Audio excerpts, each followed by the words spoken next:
Hello and welcome to Coming Home with Mama T. I'm your host Tiara, aka Mama T, and on this podcast we explore the journey of creating the life of our desires through mastering manifestation, maintaining a positive mindset, and living luxuriously.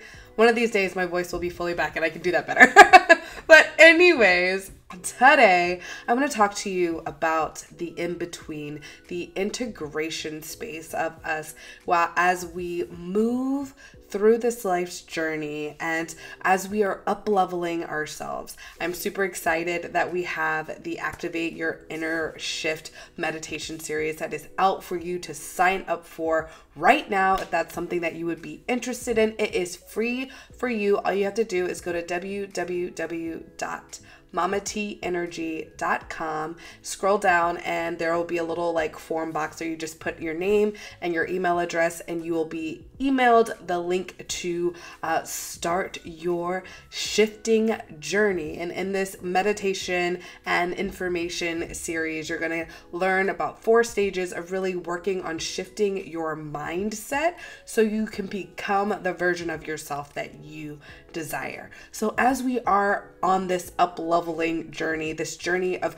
creating the life of our desires, we have to release versions of ourselves and become this new version. So what do we do when we're in the in-between spaces? How do we behave in this? I know for me, I regularly go through this. I find I often get sick, or something I just feel low energy and I need to take a break. This time around I feel like COVID hit for that very reason of we are integrating some things and we need to shut you down real quick. Other times it's just like I said, low energy, maybe a little lethargic, have zero desire to talk to anybody. I just want to sit and watch anime, maybe even nap and sleep for a lot longer. And that's just my body's way of telling me hey, it's time to really just allow all the things that you've been working on to really take hold in your body, in your space. And I find that my body does that because I'm such a go person that if I don't take an actual intentional slow down period, oh, I'm gonna nap today, I'm gonna do this, I'm gonna go for a nice walk, I'm going to, if I'm not intentional about how I am treating my body and treating my mind and how I'm treating my journey, then I will be forced to shut myself down. Like I said, my body will just shut me down. And I want you to avoid that. Don't be like me. Don't, pay attention, right? Have that awareness of oh, I am in an integration stage right now. How can you tell it's an integration stage? Well, one, that you're working towards something. Yes, you are creating something and you're witnessing the changes happening around you. For example, I have set the intention, right? I talk about it all the time of I am the version of me that has 13 million listeners and subscribers to my podcast, to my social media platforms. People are signing up for my meditation series, for my memberships. These are the intentions that I'm setting for myself. But I also have to recognize that I can't hold on to the same beliefs of being lesser, being still a student versus being a master of my experience. I have to let go of some of that previous limiting beliefs so I can step into this version of myself. So then I find that I'm meeting new people that will help me along the way, or meeting people that I feel need what it is that I have to offer. And so I'm being shown by God, source, the universe, that my gifts are in fact needed and received by so many people that I need to make sure that I am at that level, right? I need to match that energy. And so I'm witnessing these things. I know that hey, I asked for this and I am seeing signs of it show up for me. I am seeing signs that I am being seen and heard by the universe, God, source, my highest self, that this is what I actually want. And I get to choose to be like, you know what, this is actually kind of scary. Maybe I want to take a step back. Or I get to choose like, yes, I am ready to ride this wave and go forth and learn. But I don't know how to surf, so I might tumble a little bit. I might wibbly wobbly a little bit until I get my footing and my practice in. And that's okay, because if I fall, I can always pick myself back up. Yes. And so when we are in that integration, we're paying attention to our surroundings and what's happening. We're celebrating the little wins that we're getting along the way, because it usually isn't this like overnight success, right? That we are building upon the foundation that we've already created. And if we find that foundation was like a foundation like made on sand, it erodes really easily, it's not going to hold up. Now we're wibbly wobbly all over the place. We're going to have to learn how to like make a more concrete foundation before we can continue to build up and grow up. Yes. So we are facing different obstacles, if you will. We're facing different opportunities to learn about ourselves and what it is that we are creating, so we can refine and better align and move forward to that desired outcome. So it's really, really important. And that's why it's important to take that space, to give ourselves the grace and the space to slow down, so that we can not just speed up. I feel like it's been a phrase that I've leaned into, like, I got to slow down so I can speed up. And in my mind, it was, I'm slowing down intentionally so that my dreams, my manifestation can come faster. And honestly, at this point in the stage of my journey, I'm finding that it's not so much about trying to manipulate the time. Yes, we can manipulate the time period in which it takes to have our dreams come to fruition, but it's really about like manipulating the experience so that we are, one, enjoying the journey, two, we're actually learning the lesson. That's the integration right there, like learning the actual lesson that we need to carry us through to the next level of ourselves, because we turn into having to repeat the same lesson if we don't actually integrate it. For example, I think like relationships, I think, are probably the biggest aha moment for some people, right? We talk about, there's like so many memes and conversations that go on social media where they talk about like, oh, like, you know, I feel like I'm always dating this toxic person. And then it's like, am I the toxic one or whatever is like the turnaround joke. And it's like, yeah, that's the answer, right? Like you're constantly attracting what seems to be the same person in a different body, and you're saying that you don't want this, but for some reason you're still attracting it. And that's because you're asking for something different, but not actually changing anything else. Like you're asking, but you're not believing.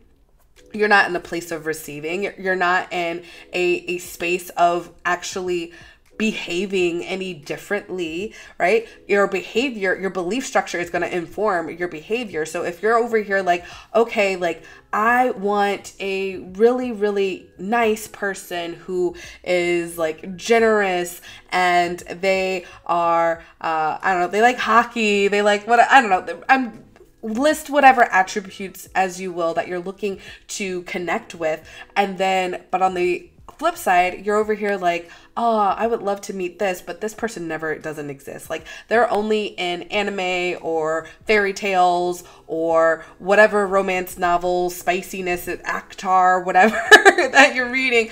I don't know. I'm not even reading that series, so I don't even know anything about it. But it shows up in social media enough, right? Like we get perpetuated with all these things that we know it's out there. Or I am finding, I see things on social media and it's perpetuating this like constant belief structure, going back to the relationship thing, where it's just like, oh, good men are out there, or, you know, people are horrible, people are awful, people are this, people are that. And we might think it's a joke, but if we're continuously feeding into this joke and this sarcasm, then it starts to become a part of ourselves, right? We don't, like, our subconscious doesn't know the difference between sarcasm, a joke, and our actual truth. It takes everything as truth. Yes? So if we're leaning into what is our actual truth, we have to integrate that truth, right? You know, if we're here, this is what I want, this is what I desire, and I'm saying that this is what I want and this is what I desire. If our belief structure doesn't match that want and desire, we have to like attune to it and then integrate it into our system and make it make sense.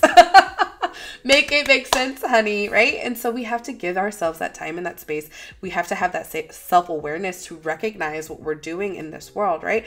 For me, let's say I'm talking about being a healthier version of myself. I'm looking at myself and I'm looking at, okay, I'm going to check the scale. You know, maybe I check it every single day. Maybe I check it once a week. What's my scale showing me? What is happening in this physical form? What does my body look like? Am I noticing that, you know, my tummy's flattening, even if the scale's not moving? Because water weight is a thing, and we can go into the science behind that. What am I doing? Like, how am I feeling though? Am I noticing that I'm having as much like irritability and digestive issues, or am I finding that I'm actually enjoying my food more and I feel good in my body?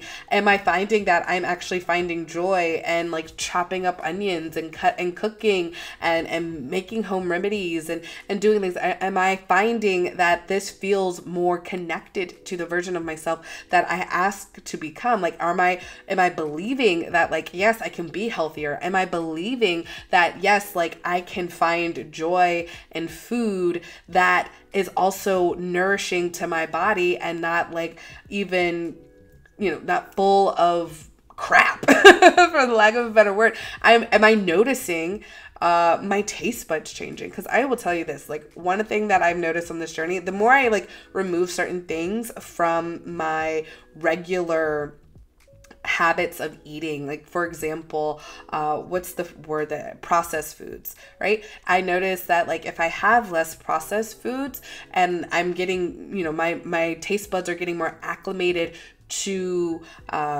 know, vegetables, fresh herbs, organic things, I start tasting more nuances in the different foods, and I recognize that my flavor, like my I'm not enjoying the processed foods as I used to, right? You know, I've taken out, I don't drink or eat a lot of sugar, right? And so then when something does come across that I normally would be like, oh, I'm in love with that, this is really good, I take a bite and it's like, my teeth hurt because and it's no longer in alignment. Can I reintroduce that into my system and like force myself to keep eating it? Because mentally I'm like, but I love this cookie and I really want to eat and enjoy this cookie. Yeah. And then could I eventually retrain my taste buds to like it the way I used to? Of course.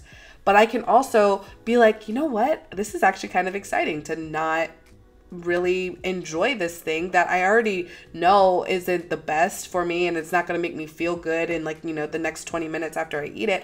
I can now focus in on something else that I can find that is nourishing and delicious. Yeah? But I have to train my brain and I have to be aware of what's happening, right? My weight and my body and my relationship to food has been a whole lifelong journey. And I have found that like going into like crash dieting always creates a cycle, right? I'll start off and I'll see results, but then it's not sustainable. And then I get mad at myself and, you know, get mad at this habit and whatever. And then I revert back to like not doing anything that's like remotely good for me in terms of food, or maybe not like that extreme, but I like don't have any sort of plan. So then my focus is just eat whatever is in front of me and hopefully it tastes good. And then next thing you know, any sort of results that I had gotten are now gone, and I may or may not have gained even more weight back than what I had initially lost and where I was at the very beginning. And then that can put me in a spiral of like, oh man, now I feel like even more like shit because I'm in the worst shape that I've ever been. And I tried so hard, you know, just a month ago to make a change. I had results, and then now the results are beyond repair. so extreme, right? But then now I'm like, you know what? I'm not here for the cycle anymore. I'm not here for the yo-yoing. I'm here for the lifestyle. I'm here for the extraordinary. So what am I going to do to make it extraordinary? I'm going to fall in love with cooking. I'm going to fall in love with eating foods that feel good. I'm going to fall in love with that. And I'm going to let go of the belief structure that, like, you know, all this processed crap that's maybe faster to cook or cheaper or whatever. Because if I let go of that belief, if I can believe that like healthy eating is delicious, nutritious, and affordable, guess what? My experience is going to start seeing like, oh my gosh, you know, like I'm obsessed when I can find brown eggs that are like maybe like 20 cents more than, you know, the white eggs, and when before I felt like they were like $5 more, right? Like it's like a marginal shift in change. And I'm like, 20 cents, that's nothing. Because guess what? When I spend money, it comes back to me tenfold. I'm working on my money story too, right? So like that's coming back to me tenfold. So I am nourishing both myself, my mind, my body, my spirit, and my relationship to the dollars. You know, I'm getting my coin back. It's gonna be fine. So I have built up a whole new layer, right? And so then I have to make sure when I'm out and about and I'm doing my thing, you know, there might be times where I'm hanging out with people that were used to the former version of Tiara, and now I'm like, nope, I'm Mama T. So Mama T is gonna behave like this. This is how Mama T acts, and they could be cool with it, they could not, and I could revert back to being old Tiara and be like, you know what, like I'm gonna fall back into these habits. Or I can choose to step up and step in and really fully integrate. And that's the other thing that happens when we're in this in-between stage. I feel like it's like a teenager, right? Like sometimes it's like we're leaning into like, oh, I want to be a kid. I want to cuddle with my stuffed animals, and I want to, like, I don't know, watch something comforting and have somebody else cook for me. And then you flip, but you're like, but I also, like, I have these responsibilities, and I feel like I want people to trust me to be able to make my own decisions and be like a bigger person and be an adult. And so you're like waffling back and forth, and I feel like we kind of never really fully get out of that stage. I know for me, like there's like times where I just like, I really do. I just want to cuddle with a plushie, watch some anime, and have somebody else make dinner. But also I know that I want to be a leader, and I am a coach, and I want to be seen in a certain way by the masses of people. But guess what? I'm human. We're all human. We're in this human form and human journey, assuming that no one's dog or cat is just sitting here somehow clicked onto this and watching it, right? We are having this human experience. We are stepping into this ability to have discernment for ourselves and choosing the life experience that we want, right? And so when we make a choice, we have to integrate what that choice is, let go of the things that don't align with what choice we've made, and then move forward. Move forward as that new version. And I'm excited because I before I even recorded this video, I recorded a meditation to kind of help with this integration space. So be on the lookout for that to come out next. So make sure that you are subscribed and have notifications turned on whatever platform that you like to receive this information on. Make sure you're following me in all the other places and spaces as well. Facebook, Instagram, TikTok, YouTube, Spotify, Apple Podcasts, whatever you tune into, but put me on all the places and the spaces. Remember again that we have the Activate Your Inner Shift meditation series that is free for you, available for you to sign up for at my website, www.mamateenergy.com. And then if you are looking for an even more in-depth hands-on experience, you're wanting some group coaching, you're wanting some one-on-one attention for helping to create and maintain the life of your desires, you're looking for assistance and community around that, some rituals to implement, recipes to implement, all of the wonderful goodness, join the home membership, because like home is that place where, to me, it's like your home is where you're accepted.